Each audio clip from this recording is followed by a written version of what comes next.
বিসমিল্লাহির রহমানির রহিম। আসসালামু আলাইকুম ওয়া রাহমাতুল্লাহি ওয়া বারাকাতুহু। সুপ্রিয় দর্শক শ্রোতা, কেমন আছেন সবাই? আশা করি ভালো আছেন। আলহামদুলিল্লাহ, আমিও ভালো আছি। তো এতদিন পর্যন্ত আপনাদেরকে বেশ কয়েকটি ক্লাসের মধ্য দিয়ে আমি একটি জিনিসই বারবার বলে আসছি এবং হাইলাইট করার চেষ্টা করছি, সেটা হচ্ছে বাংলা, ইংরেজি এবং আরবি ভাষার মধ্যে গ্রামাটিক্যালি কোথায় কি মিল এবং অমিল রয়েছে, সিমিলারিটি এবং ডিসিমিলারিটি রয়েছে। আজকের ক্লাসটি ঠিক তেমনইভাবে আপনাদেরকে দেখাবে যে ইংরেজি এবং আরবির মধ্যে কোথায় কি মিল এবং অমিল রয়েছে।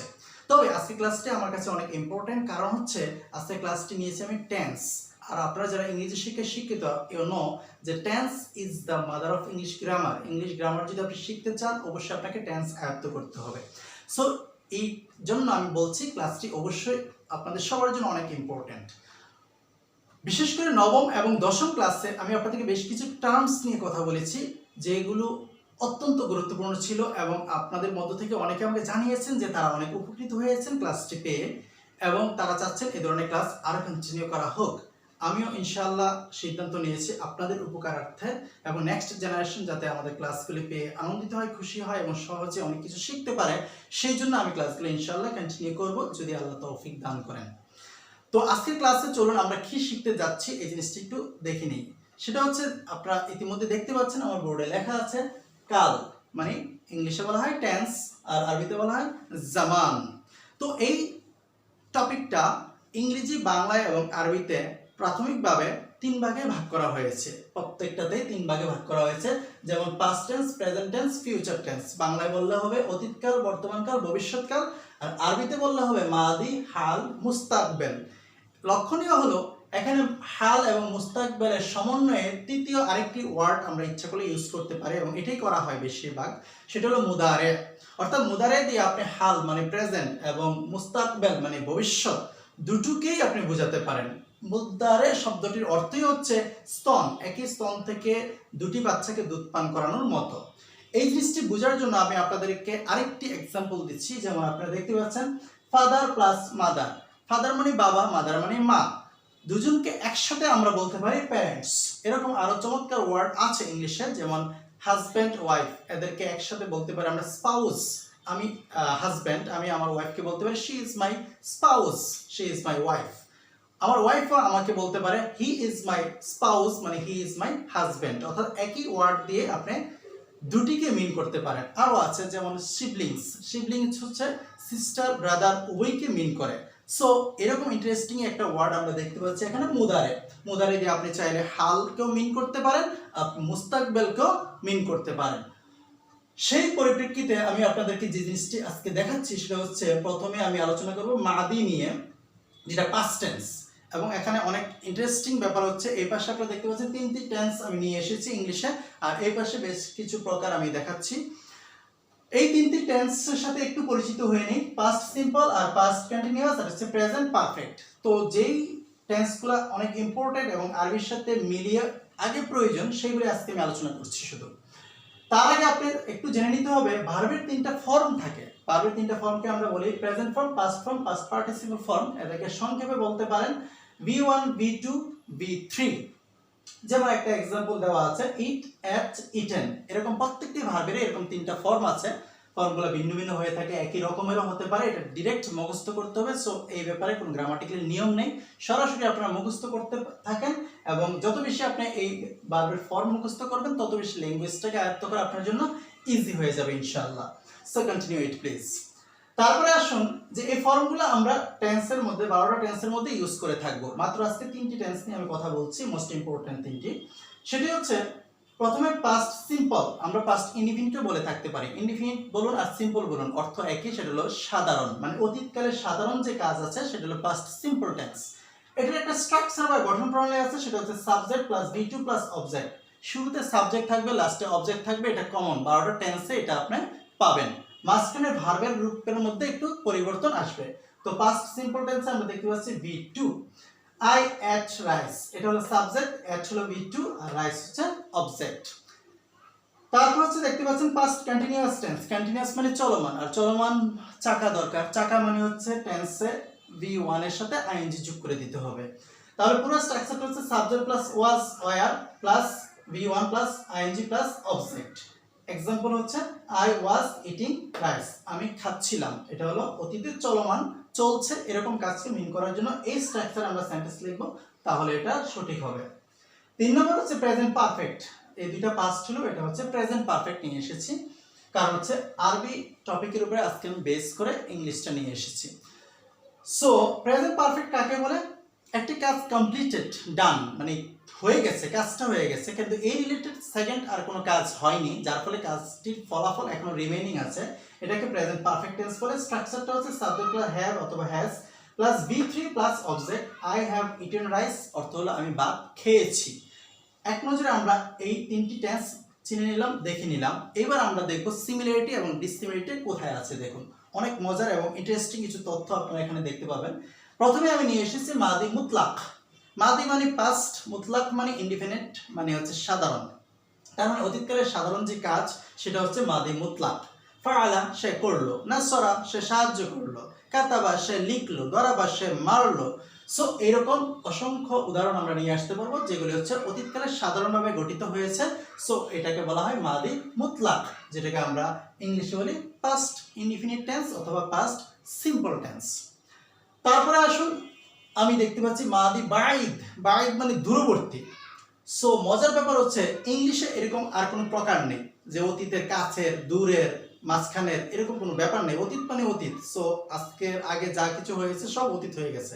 সো একটাই প্রকার এখানে, কিন্তু এখানে একাধিক প্রকার পাবেন আপনারা, এটাই হচ্ছে ইন্টারেস্টিং ব্যাপার। সেটা হচ্ছে মাদি বাইদ মানে দূরবর্তী অতীত। যেমন কানা ফাআলা, ফাআলা মানে করলো, এটাও করলো, এটাও করলো, কিন্তু কানা ফাআলা যদি আপনি বলেন তাহলে এটা বুঝবেন যে অনেক আগে করেছে। সো দূরবর্তী একটা অতীত, ইতিহাস হয়ে গেছে একদম। তারপরে আসুন মাদি ইস্তেমরারি। মাদি ইস্তেমরারি এটা হচ্ছে পাস্ট কন্টিনিউয়াস টেন্স। তো কন্টিনিউয়াস মানে চলমান, তাহলে অতীতে চলছিল এরকম কাজকে বোঝাতে পাস্ট কন্টিনিউয়াস টেন্স লাগে। আর আরবিতে হচ্ছে দরকার হচ্ছে মাদি ইস্তেমরারি। এটার গঠন প্রণালীটা চমৎকার, সেটা হচ্ছে কানা ইয়াফআলু। শুধু ইয়াফআলু যেটা, এটা কিন্তু মাদি আর সিগা না, মানে পাস্ট ফর্মের না, এটা হচ্ছে প্রেজেন্ট বা ফিউচার মিন করে, কিন্তু এটার আগে যে কানা ইউজ করা হয়েছে এটা past form. So past form আর প্রেজেন্ট ফর্ম দুইটা সংমিশ্রণে সংগঠিত হয়েছে হলো past continuous tense. Very interesting thing. এখনো কানা আছে, এখনো আছে, দুটোর মধ্যে ডিফারেন্স তাহলে কেমনে করবেন? এই কানার পরে মাদি আর সিগা মানে অতীতকালের যে ফরম্যাট সেটা ব্যবহার করতে হয়েছে, যার ফলে এটা হয়েছে মাদি বাইদ। আর এই কানা এর পরে মুদারে এর সিগা, তার মানে হাল বা মুস্তাকবেলের সিগা আনা হয়েছে, এই জন্য এটা হয়েছে মাদি ইস্তেমরারি। আশা করি পার্থক্যটা বুঝতে পেরেছেন। তারপরে আসুন 3 নম্বরে যেটা দেখানো হয়েছে মাদি কারিব। কারিব মানে নিকটবর্তী, কাছের। সো এটা অতীত কিন্তু কাছের, খুব রিসেন্টলি হয়েছে, সম্প্রতি হয়েছে, এই কাজটাকে বলা হয় মাদি কারিব। এবং এটা যেটা ফরম্যাট, এটা হচ্ছে কদ ফাআলা, অর্থাৎ নরমাল মাদি এর আগে একটা কদ যুক্ত করে দিলে এটা হয়ে যাচ্ছে মাদি কারিব। কদ ফাআলা, কদ নাসারা মানে খুব রিসেন্টলি, সম্প্রতি সে সাহায্য করলো। এখানে অনেক মজার এবং আমার কাছে খুব আকর্ষণীয় ইন্টারেস্টিং ব্যাপার মনে হয়েছে এই জন্য যে এটা মাদি মানে অতীত আর করিব মানে নিকটবর্তী, তাহলে এটার পাস্ট টেন্স হওয়া ইঙ্গিত পাচ্ছি। কিন্তু আপনি দেখুন 3 নম্বরে আমরা এখানে নিয়ে এসেছি হচ্ছে প্রেজেন্ট পারফেক্ট টেন্স। খুব ইন্টারেস্টিং, পাস্ট টেন্স হওয়া উচিত ছিল কিন্তু এটা হচ্ছে প্রেজেন্ট পারফেক্ট টেন্স। এখন কথা হচ্ছে দুটি জিনিস কি একই? জি অবশ্যই এক, না হলে আমি এভাবে মিলিয়ে আনতাম না। প্রেজেন্ট পারফেক্ট কাকে বলে আর মাদি করিব কাকে বলে, এটা ডেফিনিশনটা জানলে আমরা বুঝতে পারবো দুটি জিনিস যে এক। মাদি করিব হচ্ছে সম্প্রতি যে কাজটা সম্পূর্ণভাবে হয়ে গেছে কিন্তু এটার রেজাল্ট এখনো রিমেইনিং আছে, মানে রেজাল্ট এখনো, ফলাফল এখনো বাকি আছে। প্রেজেন্ট পারফেক্টের ডেফিনিশন ঠিক সেম, সম্প্রতি যে কাজটা কমপ্লিটেড, ডান, কিন্তু এটার ফলাফল, রিঅ্যাকশনটা এখনো রিমেইনিং আছে, বাকি আছে, সেটাকে বলা হয় প্রেজেন্ট পারফেক্ট টেন্স। তার মানে সংজ্ঞাগতভাবে ডেফিনিশনের দিক থেকে অবশ্যই তারা এক, কিন্তু নামকরণ আমরা দেখতে পাচ্ছি ভিন্ন। এটা প্রেজেন্ট পারফেক্ট মানে বর্তমানের সাথে সংশ্লিষ্টতা আছে, আর এটা হচ্ছে মাদি করিব মানে অতীতের সাথে সংশ্লিষ্টতা রয়েছে। তো প্রেজেন্ট পারফেক্ট নিয়ে আমি আরো কিছু কথা অ্যাড করছি, কারণ হচ্ছে আমরা প্রায়ই প্রেজেন্ট পারফেক্ট আর পাস্ট সিম্পলের মধ্যে একটু কনফিউজড হয়ে যাই, যারা শিক্ষিত তাদের কথা বলছি, যাতে পরবর্তীতে কনফিউশন আপনাকে কোনোভাবেই টাচ করতে না পারে। আমার কথাগুলো আপনারা অবশ্যই মন দিয়ে শুনুন, আশা করছি আপনাদের কখনোই এই কনফিউশন আর টাচ করতে পারবে না ইনশাআল্লাহ। প্রেজেন্ট পারফেক্ট এটা যে খুব রিসেন্টলি হতে হবে, কালকেই হতে হবে বা আজকে সকালে হতে হবে এরকম কোনো বিষয় না। কোটি কোটি বছর আগে একটি কাজ হয়েছে সেটা এখনো প্রেজেন্ট পারফেক্ট হতে পারে। সো মনে হচ্ছে এটা একটা গল্প, না, হতে পারে।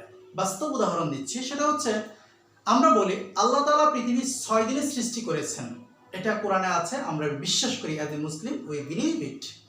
এই কথাটা আমি যদি ইংলিশে ট্রান্সলেট করি তাহলে কি হয়? হচ্ছে Allah has created the world within 6 days. এখন যে স্ট্রাকচারটা আমি ফলো করেছি সেখানে আমি হ্যাজ ব্যবহার করেছি, হ্যাভ হ্যাজ, এবং ক্রিয়েটেড ভার্বে 3 ব্যবহার করেছি। তার মানে প্রেজেন্ট পারফেক্টের স্ট্রাকচারটা আমি ফলো করেছি এবং এটি কারেক্ট সেন্টেন্স। সো আল্লাহ পৃথিবী সৃষ্টি করছে কোটি কোটি বছর আগে, কিন্তু এখনো এই সৃষ্টির কথা নিয়ে আমি যদি কোনো সেন্টেন্স বলতে হয় তাহলে আমাকে কোন টেন্স ফলো করতে হচ্ছে? প্রেজেন্ট পারফেক্ট, যেটাকে আরবিতে বলছেন মাদি করিব, সম্প্রতি, খুব কাছে কাজ হয়েছে এরকম। কিন্তু অ্যাকচুয়ালি খুব কাছে বলতে এরকম কোনো সময় ডিউরেশন বেঁধে দেওয়া নেই। তাহলে এটা চিনবো কিভাবে? চিনা খুবই সহজ। যেই কাজটি হওয়ার পর, সম্পূর্ণ হওয়ার পর এটার সাথে রিলেটেড নতুন আর কোনো কাজ এখনো হয়নি, সেই কাজটি হচ্ছে প্রেজেন্ট পারফেক্ট। যখনই এটার সাথে রিলেটেড আরেকটা কাজ ঘটে যাবে তখন এটা হয়ে যাবে পাস্ট সিম্পল, আর নতুন কাজটি সম্পূর্ণ হয়ে যাওয়ার কারণে সেটা হয়ে যাবে প্রেজেন্ট পারফেক্ট। আমি আরেকটা এক্সাম্পল দিচ্ছি আপনাদের বোঝার সুবিধার্থে। সাপোজ আজ সকাল 9টায় আমি নাস্তা করেছি, বেলা 2টায় আমি দুপুরের লাঞ্চ করেছি, এখন 2 বেলা খেয়েছি, রাতের খাবার এখনো বাকি আছে। এই মুহূর্তে কেউ আমাকে জিজ্ঞেস করলো আমার খাওয়ার বিষয়ে বলার জন্য, তখন আমাকে বলতে হবে I took breakfast at 9 AM, অর্থাৎ সকাল 9টায় আমি নাস্তা খেয়েছিলাম। এটা কি হয়ে গেছে? অতীত হয়ে গিয়েছে। তারপরে বলতে হবে I have taken lunch at 2 PM, দুপুর 2টায় আমি লাঞ্চ করেছি। এটা কোন টেন্সে আছে? প্রেজেন্ট পারফেক্টে আছে। এখন দুপুরের খাওয়াটা কিন্তু কমপ্লিটেড, সকালের খাওয়াটাও কমপ্লিটেড, কোনো কাজই কিন্তু আমি চলমান রাখি নাই, কমপ্লিটেড, ডান করে ফেলেছি। তারপরেও দুই টেন্সে বলতে হয়েছে, কারণ হচ্ছে দুপুরের খাবারটা এখন আমার পেটে আছে, এখন রেজাল্টটা রিমেইনিং আছে। সো রাতে খাওয়ার আগ পর্যন্ত এটা প্রেজেন্ট পারফেক্টই থেকে যাবে। রাতে খাওয়ার পর এটাও কিন্তু কি হয়ে যাবে? অতীত হয়ে যাবে। তেমনই ভাবে আল্লাহ তাআলা যেদিন পৃথিবী ধ্বংস করে ফেলবেন সেদিন কিন্তু পৃথিবী সৃষ্টির কথাটা অতীত হয়ে যাবে, মানে পাস্ট সিম্পল হয়ে যাবে। তখন একসাথে আমরা বলতে গেলে এই ব্যাপারটি এভাবে বলতে হবে Allah created the world within 6 days. Allah তাআলা সৃষ্টি করেছিলেন পৃথিবীটাকে 6 দিনে। He has destroyed it within a second, উনি 1 সেকেন্ডের মধ্যে এটা ধ্বংস করে দিয়েছেন। সো ধ্বংস করে দিয়েছেন এটা হয়ে যাবে তখন প্রেজেন্ট পারফেক্ট, পরিপূর্ণ ধ্বংস হয়ে গিয়েছে। আর সৃষ্টি হয়েছিল এই কথাটা হয়ে যাবে পাস্ট সিম্পল। সো এই দুইটি উদাহরণ দেওয়ার পরেও যদি কেউ কনফিউজড হন তাহলে আপনাদের জন্য আরো একটি ইজি এক্সাম্পল আমি রেডি রেখেছি। সেটা হচ্ছে অনেকেই দেখেছেন বাজারে কিছু পেন্সিল আছে, যে পেন্সিলগুলো নিপ এদিক দিয়ে খোলা যায়, খুলে এদিক দিয়ে পুশ করা যায়, আমি নিজে দেখেছি। তো যে নিপটা এই মুহূর্তে এখানে রয়েছে এটা হচ্ছে প্রেজেন্ট পারফেক্ট। যেই এই নিপটা আমি এখান থেকে খুলে পিছনে পুশ করলাম এটা হয়ে গেল পাস্ট সিম্পল, আর নতুন করে যে নিপটা এখানে আসলো সেটা হয়ে গেল প্রেজেন্ট পারফেক্ট। অর্থাৎ প্রত্যেকটি কাজই প্রেজেন্ট পারফেক্টের ঘরে থাকে কমপ্লিটেড হয়ে। যখনই আরেকটা কাজ এসে তাকে ধাক্কা মেরে পিছনে ফেলে দেয়, ইতিহাস বানিয়ে দেয়, তখন এটা হয়ে যায় পাস্ট সিম্পল, আর নতুন কাজটা হয়ে যায় প্রেজেন্ট পারফেক্ট। এরপরও যদি কোনো কোশ্চেন থাকে, কনফিউশন থাকে, প্লিজ আমাকে নক করতে পারেন, কমেন্ট করতে পারেন, আমি আপনাদেরকে আরো ডিটেলস এক্সাম্পল দিয়ে বুঝিয়ে দেওয়ার চেষ্টা করবো ইনশাআল্লাহ। তো সর্বশেষ পয়েন্টে আর দুইটি কথা বলতে হচ্ছে, সেটা হচ্ছে মাদি সাক্ষী, মাদি তামান্নাই, এরাও অতীতকালেরই প্রকার, কিন্তু আমার দৃষ্টিকোণ থেকে এরা খুব একটা ইম্পর্টেন্স রাখে না। কারণ হচ্ছে লাআল্লামা, লাইতামা এই শব্দটা মাদি মুতলাক, মানে সাধারণ অতীতের আগে ইউজ করলেই এটা মাদির সাক্ষী হয়ে যায় আর মাদির তামান্নাই হয়ে যায়। সো দুইটা শব্দ যদি আপনি মুখস্থ রাখেন তাহলে আপনি এটা নিজের থেকে এমনিতে বানাতে পারবেন খুব সহজে। মাদি সাক্ষী মানে সন্দেহবাচক, অর্থাৎ অতীতে করেছে এরকম সন্দেহ, সেটাকে মাদির সাক্ষী বলে। লাআল্লামা ফাআলা, সম্ভবত সে করেছে। আর মাদি তামান্নাই হচ্ছে আকাঙ্ক্ষা, লাইতামা ফাআলা, ইস সে যদি করতো। তো এটা খুবই ইজি, সো এটা নিয়ে খুব একটা টেনশন নেওয়ার দরকার নেই। বাদ বাকি উপরে আলোচনাগুলি কম্পারেটিভলি আমি দেখিয়ে দিয়েছি, আশা করি আপনারা বুঝতে পেরেছেন। প্রয়োজনে কয়েকবার ভিডিওটি দেখুন, নিট অ্যান্ড ক্লিন ভাবে একদম মাথায় ঢুকিয়ে নেন, জিনিসগুলো আপনাদেরকে অনেক হেল্প করবে। তো প্রিয় ভাই ও বোনেরা, আপনাদেরকে অগ্রিম ঈদের শুভেচ্ছা জানাচ্ছি। কারণ হচ্ছে আজকের পর হয়তোবা আমি ঈদের আগ পর্যন্ত আর কোনো ক্লাস এভাবে কন্টিনিউ করতে পারবো না। বিভিন্নভাবে আপনাদেরকে কিছু পোস্ট করে নলেজ দেওয়া, শেয়ার করার চেষ্টা করব। আর ক্লাস হয়তো ঈদের পরে আমি আবার শুরু করতে পারবো ইনশাল্লাহ, কারণ ইন দ্য মিন টাইম আমি গ্রামে যাবো হয়তো। সো সেখানে ঈদ উদযাপন করা হবে। আর আপনাদেরকে ঈদের দাওয়াত ইনশাল্লাহ। আর ইন দ্য মিন টাইম যতটুকু সম্ভব আমি আপনাদেরকে পাশে থেকে হেল্প করার চেষ্টা করব।